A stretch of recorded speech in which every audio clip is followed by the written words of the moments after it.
Previous వీడియోలో చెప్పాం కదా టెంపుల్‌కి వెళ్ళామని. కానీ ఏ టెంపుల్ ఎక్కడ అనేదైతే చెప్పలేదనమాట. ఇంకా గణేష్‌ని చూడడానికైతే బాలాపూర్ టెంపుల్‌కైతే వచ్చాము. ఫస్ట్ టైం వచ్చామన్నమాట. దర్శనం అయితే చాలా బాగా జరిగింది. ఇంకా ఎంట్రన్స్‌లోనే సేమ్ స్వర్ణగిరి టెంపుల్ లాగే ఉందనైతే అనిపించింది ఇంకా.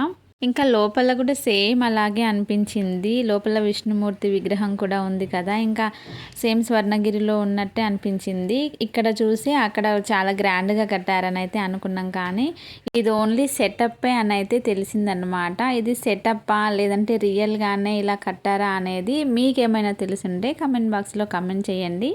అదైతే సెటప్ అని అయితే తెలిసిందనమాట. అయినా కానీ చాలా చాలా బాగుంది. స్వర్ణగిరి టెంపుల్ చూసినట్టే అనిపించింది. రీసెంట్‌గానే వెళ్ళాం కదా! ఇంకా సేమ్ అలాగే అనిపించింది. ఇంకా గణేషుని దర్శనం అయిన తర్వాత బ్యాక్ సైడ్ రాగానే ఇక్కడ కొబ్బరికాయ అయితే కొట్టేసామన్నమాట. ఇక్కడ కొబ్బరికాయలు కొట్టేసి ఇంకా ఇంటికైతే వెళ్ళిపోదామని వస్తున్నాము. జాతరలకు వెళ్ళిన తర్వాత మావోడు ఏం అడుగుతాడో అని అయితే అనుకున్నా. ఎందుకంటే నాకు తెలియదు ఇక్కడ ఇంత జాతర అవుతుందని మనీ కూడా తీసుకెళ్ళలేదు నేను. ఇంకా వాడికి ఏదో ఒకటి చెప్పి నచ్చచెప్పుదాంలే అనుకున్నా. కానీ వాడు ఏం అడగలేదు.